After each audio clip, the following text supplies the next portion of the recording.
وہ مشکور بھی نہ ہوتے بلکہ زیادتیوں پر اتر آتے۔ اسی دوران جب امی جان دکھی اور تنہا ہو گئی تھی، اللہ نے ان کے دل بہلانے کا انتظام کر دیا اور میں پیدا ہو گئی۔ فرزانہ بی بی نے مجھ ننھی جان سے دل لگا لیا اور تن من دھن سے میری پرورش کرنے لگی۔ ڈاکٹر صاحب کو اور کھل کر کھیلنے کا موقع مل گیا۔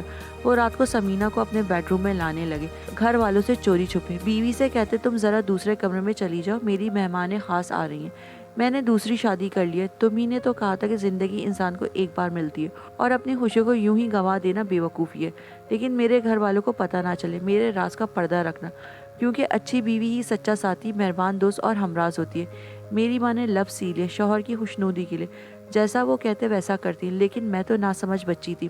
جب دوسرے کمرے میں ماں ساتھ لے جا کر لٹاتی، جھولے کے بغیر نہ سوتی، سوئی ہوتی اٹھ جاتی اور رونے لگتی۔ تب ایک دن میری دادی اپنے کمرے سے نکل کر یہ معلوم کرنے چلی آئیں کہ میں رات کو روتی کیوں ہوں۔ یہ دیکھ کر ان کو بڑی حیرت ہوئی کہ امی میرے ہمراہ دوسرے کمرے میں تھی اور ابو دوسرے کمرے میں۔ وہ پوچھنے لگے کہ بہو تم اس کمرے میں کیوں ہو؟ ادھر تو کھڑکی میں جالی بھی نہیں ہے، مچھر آ جاتے ہیں تبھی بچی روتی ہے، اپنے بیڈ روم میں سے لے جاؤ۔ یہ رات کو اٹھ جاتی ہے، روتی ہے تو شہزاد کو نیند نہیں آتی، ان کی بھی آنکھ کھل جاتی ہے۔ امی نے جواز دیا، اسے چاہیے کہ وہ اس کمرے میں آ کر سو جایا کرے، پنکھا فل کر کے سو سکتا ہے مگر بچی تو تیز ہوا میں نہیں سو سکتی۔ وہ کہتے ہیں کہ ان کو دوسری جگہ نیند نہیں آتی۔ واہ یہ کیا بات ہوئی، ننھی بچی مچھروں کے کاٹنے سے بیمار پڑ جائے گی۔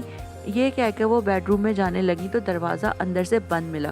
یہ در بجانے لگی کہ اٹھو شہزاد، بچی کو تکلیف نہ دو، تم ہی ادھر سو جاؤ، اس کو جھولے میں سونے دو۔ وہ کیسے دروازہ کھولتے، سوتے بن گئے، مگر اماں بھی بہت زیرک تھی، انہیں شک ہو گیا تھا۔ رات بھر جاگتی رہیں۔ صبح 4 بجے سے چند منٹ قبل بیٹے نے گاڑی نکالی اور سمینہ کو گاڑی میں بٹھا کر گھر سے نکلے۔ تبھی بڑی اماں اپنے کمرے کی بالکنی سے دیکھ رہی تھی۔ بس پھر کیا تھا، انہوں نے خوب ہنگامہ کیا۔ شہزاد سمجھے بیوی نے اماں سے چگلی کی ہے، تبھی انہوں نے تاک لگائی اور بالکنی میں جھانکا ہے۔ وہ تو صبح سویرے ہسپتال ڈیوٹی پر جایا ہی کرتے تھے اور یہ روز کا معمول تھا۔ آج اماں کو ایسی تاک جھانک کی کیا ضرورت آ پڑی تھی؟ بس انہوں نے میری اماں پہ الزام لگا دیا اور ان سے خوب جھگڑا کیا کہ تم نے کچھ خبر کی ہے۔ یوں بات بڑھ گئی اور امی روٹ کر میکے آ گئی اور ابو کی قسمت سے بلی کو بھاگو چھیکا ٹوٹا۔ انہوں نے میری ماں کو منا کر گھر لے آنے کے بجائے طلاق دے دی، کیونکہ وہ سمینہ سے واقعی شادی کر چکے تھے اور اپنے دل کی خوشی پوری کرنے کے در پر تھے۔ میری ماں نے ان سے دل کی خوشی پوری کرنے کو ضرور کہا تھا، مگر یہ ہرگز نہ کہا تھا کہ مجھے طلاق دے دو۔ طلاق ابو نے میری ماں کو سمینہ کی خوشی کے لیے دی تھی اور یہ انہوں نے بڑا ظلم ڈھایا تھا۔ میں اتنی چھوٹی تھی، اس وقت ماں کے بغیر نہ رہ سکتی تھی، لہٰذا مجھے بھی انہوں نے ہمیشہ کے لیے میری ماں کو سونپ دیا۔ سمینہ کے بارے میں دادی نے صحیح اندازہ لگایا تھا۔ سچ ہے جو بزرگ دیکھ سکتے ہیں، کم عمر اور نا تجربے کار نوجوان ان چیزوں کا ادراک نہیں کر سکتے۔ سمینہ نے آتے ہی ایسے لچھن دکھائے کہ سب گھر والوں کو بیمار ڈال دیا۔ ہر ذہن کا سکون لوٹ گیا۔ تنگ آ کر دادا صاحب نے ڈاکٹر بیٹے کو گھر سے باہر کر دیا۔ تم ہمارے نہیں رہے تو ہم بھی تمہارے نہیں ہیں، لہٰذا خود کماؤ اور ہم سے دور رہو۔ اس سارے قصے میں اپنی ماں کے بعد سب سے مظلوم میں تھی۔ اس امر کا سبھی کو اندازہ تھا، لہٰذا ننیالی مجھ سے پیار کرتے تھے۔ میرے پاس سب کچھ تھا، والد کا پیار نہ تھا۔ امی جان کو اندازہ تھا مانو جب بڑی ہوگی تو ضرور پوچھے گی کہ سب بچوں کے ابو ہوتے ہیں، مگر میرے ابو کیوں مجھ سے دور ہیں، وہ کون ہیں اور کہاں ہوتے ہیں؟ میرے لیے تو میری ماں ہی سب کچھ تھی۔ امی نے بھی مجھ کو ہی حاصل زندگی سمجھ لیا، لیکن نانا نانی کو علم تھا کہ نوجوان عورت کے لیے اس دنیا میں اکیلے رہنا اس معاشرے میں آسان نہیں ہے۔ انہوں نے امی کی دوسری شادی کا فیصلہ کر لیا، حالانکہ امی یہ نہ چاہتی تھی، مگر بوڑھے والدین نے واسطے دے کر ان کو مجبور کر دیا۔ ان دنوں میں 4 برس کی تھی جب امی کی دوسری شادی ہوئی۔ گھر میں فنکشن تھا اور میں بہت خوش تھی، نہ سمجھتی اندازہ نہ تھا۔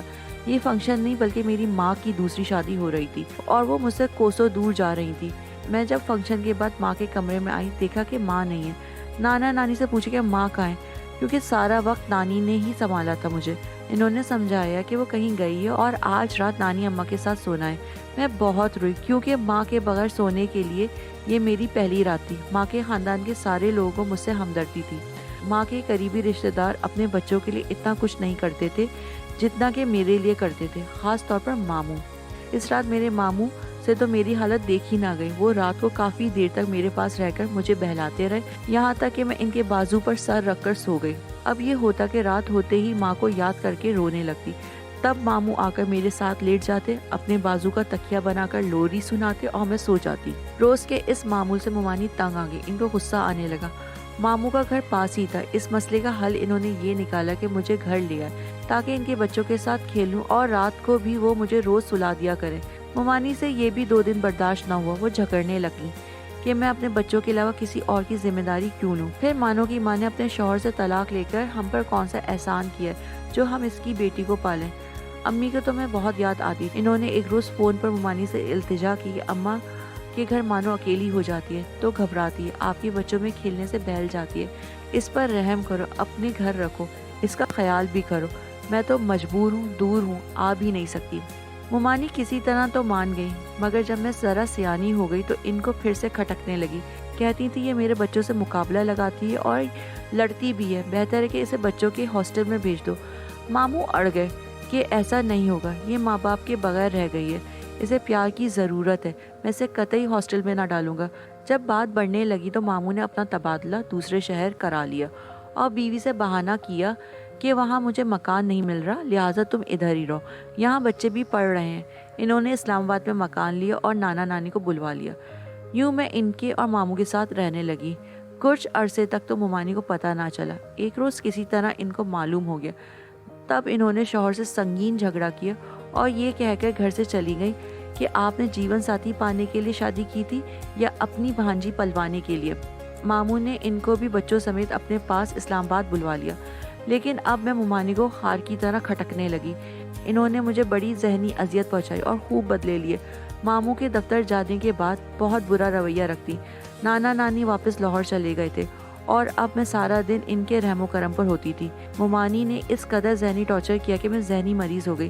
بیٹھے بیٹھے ڈر جاتی، چیخ مار کر رونے لگتی اور جھرجھریاں لیتی۔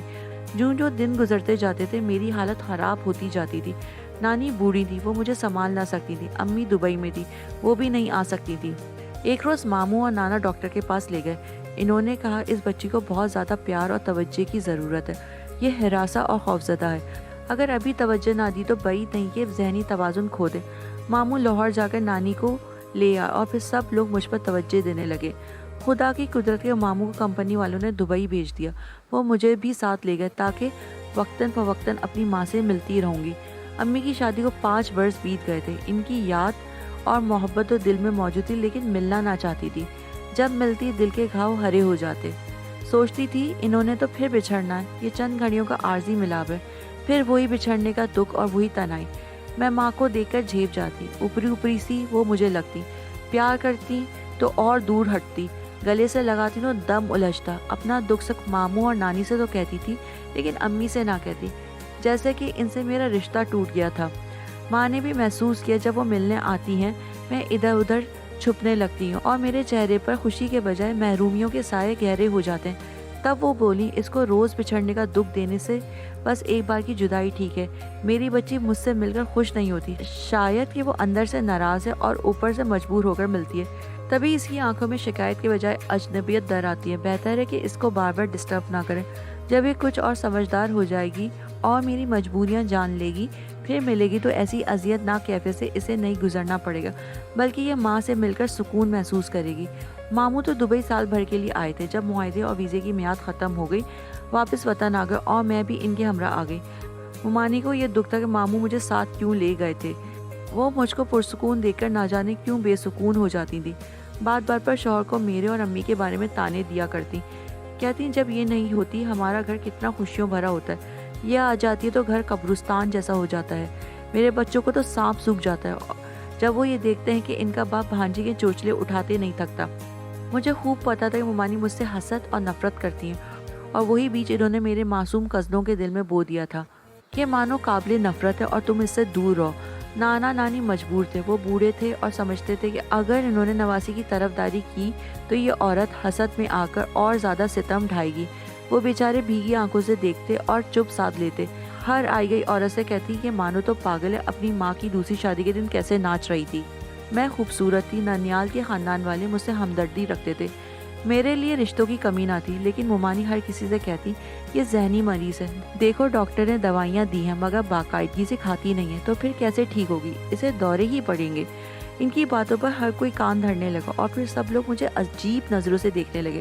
اب تو کوئی میرا رشتہ لینے کو بھی تیار نہ تھا، ہر کسی کو فکر تھی کہ کہیں مانو اپنی ماں کی کہانی کو نہ دہرائے، جبکہ میرے ماموں میرے لیے اعلیٰ رشتے ڈھونڈتے رہتے تھے، جس پر ممانی بولتی ہیں پرائی اولاد کے لیے اتنا سب کچھ اور بچیوں کے لیے کوئی خیال نہیں۔ اسی دوران ماموں کی کوشش سے میرے لیے ایک خوشحال بزنس مین کا رشتہ آ گیا۔ جب میں نے لڑکا دیکھا میرے من کو اچھا لگا، خوشی تھی کہ اتنا اچھا رشتہ آیا ہے اور اب میں ممانی کے عذاب سے نجات حاصل کر لوں گی۔ لڑکے نے بھی مجھے دیکھا ہاں کہہ دی۔ اب ماموں چاہتے تھے میرے ذہنی مریض ہونے کی بات شاہد کو کوئی نہ کہہ دے، وہ بدگمانی کا شکار ہو جائے گا۔ ممانی شاہد کو دیکھ کر حسد سے مری جاتی تھی، کیونکہ وہ خوبصورت، تعلیم یافتہ، دولت، خوش اخلاق تھا، اس میں کچھ کمی نہ تھی۔ وہ چاہتی تھی کسی طرح شاہد سے ان کی لڑکی کی شادی ہو جائے، جو مجھ سے 2 سال بڑی تھی۔ ماموں کا بیوی نے جینا حرام کر دیا، جتنا اچھا لڑکا مانو کے لیے ڈھونڈا ہے، بیٹی کے لیے بھی ڈھونڈو۔ اس بات پر روز لڑائی ہوتی۔ بالآخر ممانی سے رہا نہ گیا، شاہد کی والدہ کے کانوں میں یہ بات ڈال دی کہ لڑکی ذہنی مریضہ ہے، اور ہم نے باقاعدہ ایک ذہنی امراض کے ماہر سے اس بچی کا کچھ عرصے تک علاج بھی کرایا ہے۔ آخر کار وہ اس عورت کو شک و شبہ میں مبتلا کرنے میں کامیاب ہو گئی۔ شاہد کی والدہ نے اپنی طور پر معلومات اکٹھی کی۔ محلے والوں نے بتا دیا مانو کی ماں کو اس کے خاوند نے اس وقت طلاق دے دی تھی جب مانو ابھی صرف 8 ماہ کی تھی۔ پھر اس کے والدین نے دوسری شادی کرا دی اور بچی کو ننیال والوں نے پالا ہے۔ طلاق کی وجہ اس نے ممانی سے دریافت کی، یہ موقع وہ کیوں ہاتھ سے گنواتی۔ من گھڑت کہانی سنا دی کہ فرزانہ سے جوانی میں ایسی لرزش ہو گئی کہ عزت پر بن گئی۔ جلدی میں شہزاد سے شادی کرا دی، مگر وہ تو ڈاکٹر تھا، اسے پتہ چل گیا کہ وہ شادی سے قبل امید سے ہے۔ لڑکی پیدا ہو گئی، اس نے مانو کو اپنی اولاد تسلیم کرنے سے انکار کر دیا اور جھگڑا بڑھا۔ بالآخر بات طلاق پر ختم ہو گئی۔ ممانی نے اسی پر بس نہ کیا بلکہ کہانی کو مزید رنگ دیا کہ فرزانہ نے بالآخر دوسری شادی اسی آدمی سے رچا لی جس کے ساتھ شادی سے قبل تعلق بنایا تھا۔ اب اس کے ساتھ دبئی چلی گئی ہے، لیکن بچی کو ہمارے سر منڈ گئی، جبکہ یہ لڑکی سر پھری بلکہ پیدائشی پاگل ہے۔ ایسی خوفناک باتیں سن کر شاہد کی ماں نے کانوں کو ہاتھ لگایا۔ تب ممانی نے کہا آپ رنجیدہ کیوں ہوتی ہیں؟ میں آپ کو نراش اور خالی دامن نہ جانے دوں گی۔ میری ہیرا کے بارے میں سوچیے، یہ بھی تو لاکھوں میں ایک ہے۔ شاہد کی والدہ کا ذہن ممانی نے اپنی بیٹی کی جانب موڑ لیا اور یوں اس نے مجھے رد کر کے ہیرا باجی سے بیٹے کی شادی کی خواہش کا اظہار کیا۔